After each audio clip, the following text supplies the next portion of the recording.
रमेश भाई खंडागळे साहेब, आमचे मित्र मिलिंद दाभाडे साहेब, गौतम खरात साहेब, राजू प्रधान साहेब,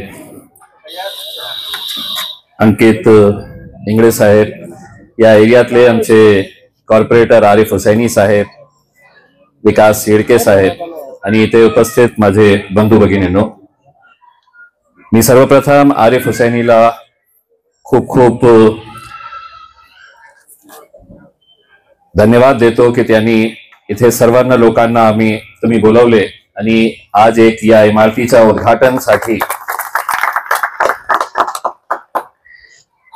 मला माहित आहे की आपण लोकांनी जे आशीर्वाद दिला होता त्या आशीर्वादामुळेच मी दिल्लीपर्यंत जाऊ शकलो होतो.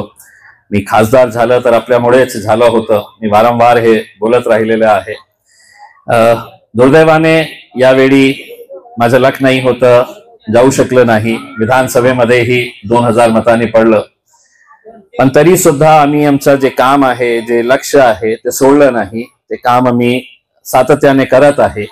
आपल्याला माहित असेल की मागच्या अनेक वर्षापासून आता महानगरपालिकेमध्ये कोणताही कॉर्पोरेटर नाही आहे, त्यांचा टर्म संपलेला आहे. तरी सुद्धा आमचे कॉर्पोरेटर्स असू द्या किंवा मागचे जे कॉर्पोरेटर्स आहेत, ते गौतम खरात असू द्या, मिलिंद दाभाडे साहेब असू द्या, ते त्यांनी हे बघितलं नाही की आमचा काळ संपलेला आहे, आता आम्ही काम करणार नाही जोपर्यंत निवडणूक होणार नाही. त्यांनी हे बघितलं नाही की आता निवडणूक आल्यानंतरच आम्ही काम करू. सातत्याने ते काम करत राहिलेले आहे आणि मला अभिमान आहे की माझ्या सगळ्या पार्टीचे जे कॉर्पोरेटर्स आहे, ज्याप्रमाणे जे काम करत आहे. आपल्याला काय पाहिजे? आपल्याला छोटासा एक सभागृह पाहिजे. आपल्या लोकांची आशा काय असतं की माझ्या घराला पाणी यायला पाहिजे, वेळेवर पाणी यायला पाहिजे, माझ्या घराच्या समोर कचरा नको पाहिजे, माझ्या घराच्या समोर चांगला रस्ता पाहिजे. हेच आपली आशा आहे. आपण काही जास्त मागत नाही आहे. पण आज शहरामध्ये आपण विचार करा, इतक्या कष्टाने बांधलेलं घर जेव्हा पाण्यात येतं तर त्या लोकांचे काय हाल होत असेल, तुम्ही त्याचा विचार करा. आज पूर्ण शहरामध्ये ज्या प्रकारे तोडफोड सुरू आहे, तेही लोक गरीब आहे. त्यांनी किती कष्टातून ते पैसे कमवून ते घर बांधले असेल आणि याची जबाबदारी थांबवण्याची कोणाची होती? ज्या सत्तेमध्ये बसलेले लोक आहे. माझा प्रश्न ते हे आहे की जेव्हा ते तुम्ही हे म्हणत असेल की हे इल्लीगल कन्स्ट्रक्शन आहे, हे गैरकानूनी आहे, ते अतिक्रमण आहे, मग ज्यावेळी ते बांधत होते तर महानगरपालिका का झोपली होती का? त्यावेळी थांबवण्यात आलेलं नाही. अनेक वर्षापासून दशकापासून ते लोक तिथे राहत आहे आणि आज बुलडोजर आणत दररोज तुम्ही हजारोच्या संख्येने छोटे मोठे जे घर आहे, कारोबार आहे. एका साईडला नरेंद्र मोदी साहेब हे म्हणतो की आम्ही हर गोरगरीब लोकांना आम्ही एक छत देणार, एक पक्का घर देणार, आणि दुसऱ्या साईडला जे घरामध्ये राहत आहे त्यांना रस्त्यावर तुम्ही आणत आहे. हे कितपत योग्य आहे? कोणी याच्या बाबतीत विचार करणार? जेव्हा मुकुंदवाडीमध्ये पहिल्यांदा बुलडोजर गेलं होतं, कोणत्याही नेता तिथे गेला नाही होता. दलित वस्ती आहे तिथे, सगळ्यात मोठी दलित वस्ती आहे. तिथे सर्वप्रथम जाणारा कोणी होतं तर इम्तियाज जलील होतं. तिथे जाऊन लोकांना आश्वासन दिलं होतं की मी तुमच्या पाठीशी उभे राहणार आहे. पण दुर्दैवाने जेव्हा महानगरपालिका हायकोर्टामध्ये गेली, हायकोर्टानेही त्यांच्या बाजूने निकाल दिला आणि हायकोर्टाने सांगितलं आता कोणीही अडथळा निर्माण कराल तर त्यांच्यावर FIR रजिस्टर करा. पण माणुसकी काही असायला पाहिजे का नको? आज पावसाच्या वेळी सुप्रीम कोर्टाचे जजमेंट्स आहे, किती एक सुप्रीम कोर्टाने ऑर्डर केलेला आहे की पावसाळ्यातले जे 4 महिने असतात त्या वेळेत कोणत्याही प्रकारचं अतिक्रमण काढू नये, कोणत्याही घराला पाडू नये, कोणत्याही दुकानाला पाडू नये. हे जजमेंट्स असून सुद्धा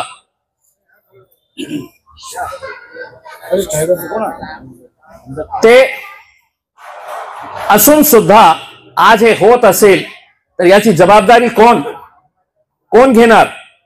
इम्तियाज जलीलचा हे दोष आहे. इम्तियाज जलील यासाठी दोषी ठरला आहे की जे गोरगरीब लोकांची, SC समाजाची, बुद्धिस्ट समाजाची जी जमीन होती ते का मंत्री आपल्या स्वतःच्या मुलांच्या नावावर करून घेतो. तर तो मंत्री काय करतो? आपल्या समाजाचे काही ठेकेदारांना जे पैसे घेऊन काम करतात, तुमच्या हक्काचे पैसे घेऊन ते आपल्या स्वतःच्या खिशामध्ये टाकतात. त्यांना मोर्चे काढायला लावतो, इम्तियाज जलीलला अरेस्ट करा. इतका मोठा भ्रष्टाचार केल्यानंतर माझी अपेक्षा हे होती की पूर्ण समाज पूर्ण ताकदीने त्याचा विरोध करेल. पण मोर्चा काढण्यात आला की इम्तियाज जलीलला अरेस्ट करा. एका मंत्र्याचा ड्रायव्हर, गाडी चालवणारा, त्याच्या नावाने 150 कोटी रुपयाची जमीन या प्रशासन एका ड्रायव्हरच्या नावावर करून घेतली. कारण ते ड्रायव्हर जे आहे ते एका मंत्र्याचा ड्रायव्हर आहे, संदीपान भुमरेच्या मुलाचा ते ड्रायव्हर आहे. सगळं नियम मोडून तोडून सगळं नियम एका साधाचा कागज, नोटरी केलेला कागदावर सिटी सर्वे ऑफिस ते जालना रोडची 3 एकर जागा जे आहे ते मंत्र्यांच्या ड्रायव्हरवर ट्रान्सफर करतात. कोणीही बोलायला तयार नाही आहे, कोणीही विरोध करायला तयार नाही आहे. आणि जसा मिलिंद भाऊने, गौतम भाईने सांगितलं, रमाई नाव कुणाचं आहे?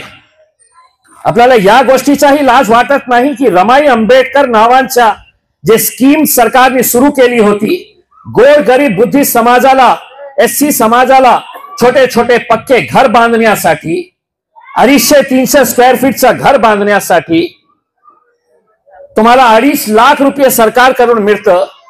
किती लोकांना आतापर्यंत पैसे मिळालेले आहे? पूर्ण पैसे किती लोकांना या समाजाचे? मिलिंद भाऊने जसं म्हटलं ते मुस्लिम समाजाला मिळत नाही ते पैसे.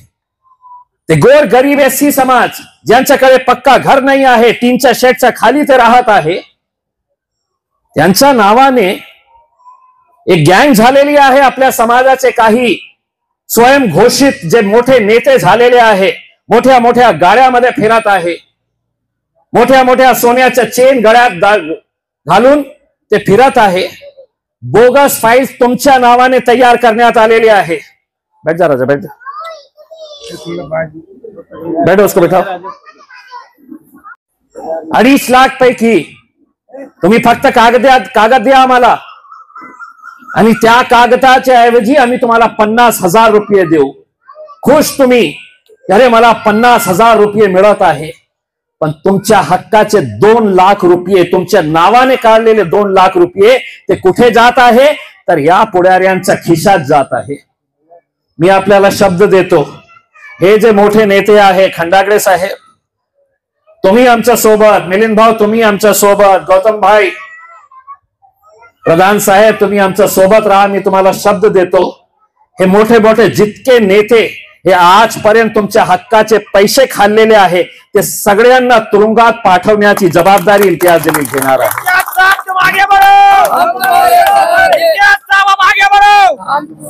आपल्या स्वतःच्या समाजात गोरगरीब लोकांचे पैसे असं खाणं, आणि कोणीही यांना विचारणार नाही. कारण काय आहे की मोठे गुंड झालेले आहे. कोणी बोललं तर गुंड्यांना पाठवलं.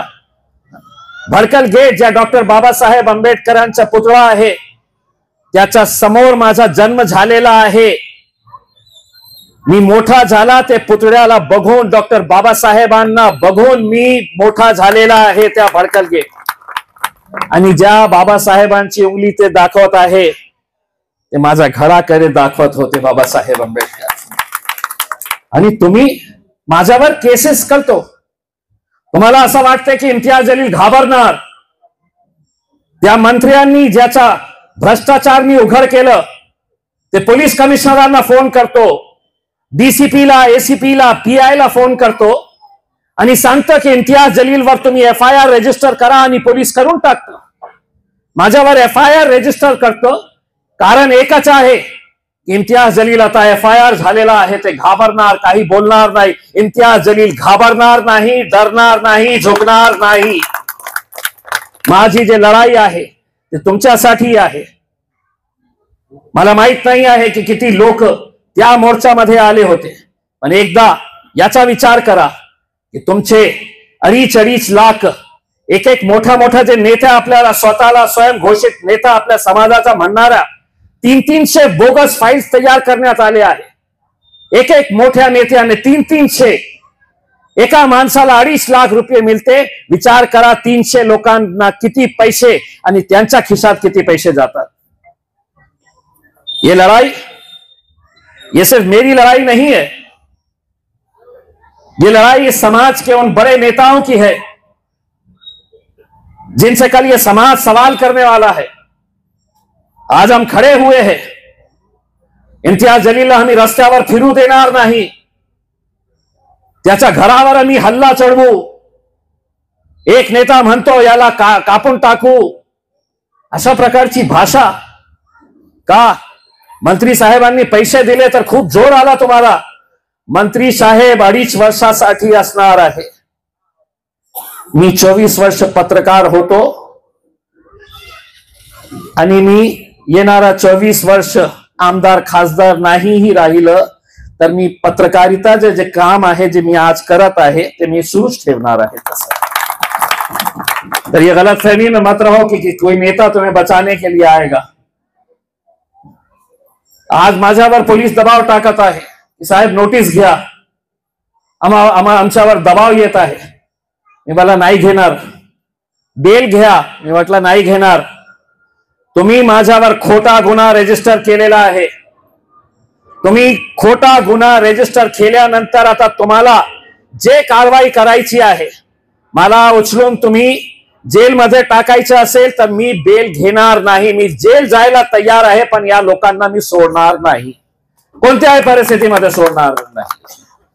आज मला या गोष्टीचा अभिमान आहे की आज या समाजाचे जे चांगले नेते आहे, खूप त्यांची संख्या आहे, पण त्यांनाही आता वेळ आलेली आहे की त्यांनाही उभे राहायला पाहिजे आणि पूर्ण ताकदीने हे जे काही समाजाचे विरोधी लोक आहे, समाजाचे दुश्मन आहे, समाजाचा लुटून खाणारे लोक आहे, हे कोण लोक आहे सगळ्यांना माहित आहे. कोणकोणत्या एरियामध्ये किती पैसे, किती बोगस फाईल्स तयार केलेले आहे. एक 2-4 दिवस थांबा, फक्त 2-4 दिवस. जितकं झोप काढता येतं झोप काढून घ्या. त्याच्यानंतर मी सगळं काढणार, सगळं दाखवणार. आणि मी असं नाही आहे की मी फक्त आरोप करतो. जेव्हा संजय सिरसाटच्या विरोधात इम्तियाज जलीलने आरोप केलं तर सगळे डॉक्युमेंट्स, सगळे पेपर्स, कागदपत्र घेऊन इम्तियाज जलील मुंबईच्या सीबीआय ऑफिस मध्ये स्वतः जाऊन आलो. मी सीबीआय डायरेक्टरला ते सगळे डॉक्युमेंट्स दिलं. अँटी करप्शन ब्युरोचे डायरेक्टर जनरल त्यांच्याकडे ते सगळं कागद सोपवून आलं आणि त्यांना सांगितलं की आता तुमच्यावर आहे, कारवाई करा, शोधा. इतका मंत्र्याकडे जे गोरगरिबांची, दलित समाजांचे गोरगरीब लोकांची जमीन आहे ते जमीन आपल्या मुलांच्या नावावर ट्रान्सफर. तुम्हाला 300 स्क्वेअर फीट जागा मिळत नाही आणि महाशय 10-10 एकर जागा, 10-10 एकर जागा आपल्या मुलांच्या नावावर करून घेतात. कोणीही बोलायला तयार नाही. कलेक्टर साहेब गप, तहसीलदार साहेब गप, पोलीस काही करायला तयार नाही. तुम्ही करा नाही करा, लोक माझ्या सोबत आहे. मला माहित आहे मला काय करायचं आहे आणि हे लोक काय करणार आहे. आपण एकत्र येऊन हे लढा उभा करण्याची वेळ आलेली आहे आणि मला विश्वास आहे की समाजातले जे जे ज्येष्ठ नेते आज आमच्या सोबत बसलेले आहे, आम्ही आणि ते सगळं मिळून हे सगळं जे भ्रष्टाचार चाललेला आहे अनेक वर्षापासून ते बाहेर काढू आणि जे गोरगरिबांच्या हक्काचा पैसा आहे ते त्यांना देण्यासाठी आम्ही आमचा लढा सुरू ठेवू. खूप खूप धन्यवाद. आरिफ भाई, आपको बहुत बहुत मुबारकबाद इस हॉल के लिए. धन्यवाद.